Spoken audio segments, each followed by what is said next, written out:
Պարոն Խուդոյան, ինչ ակնկալիքներ ունեք այսօրվա դատական նիստից։ Այսօր ներկայացնելու ենք ես եւ գործընկերներս տարբեր տեսակի միջնորդություններ, բնականաբար միջնորդությունները ներկայացնելուց ակնկալիքա, որ դրանք պետք է բավարարվեն, դրանք եւ խափանման միջոցների վերաբերյալ են եւ բացարկներ ունենք եւ կարող է հասնենք գործի բարույթը կարճելու այս փուլում միջնորդության քննարկման։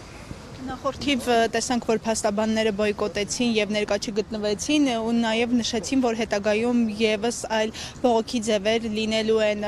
որոշակի տեղեկություն կա, որոշման եկել եք, ինչպիսի բոյկոտ եք ներկայացնում։ Պարտադիր չի, որ միշտ բոյկոտը լինի գործիքը, տարբեր ձևերով ձայնը բարձրացնելու եղանակներ կան։ Այս փուլում չեմ կարծում, որ նման բան եք նախատեսում, գործընկերների հետ նման քննարկում չենք ունեցել, պատրաստվում ենք բովանդակային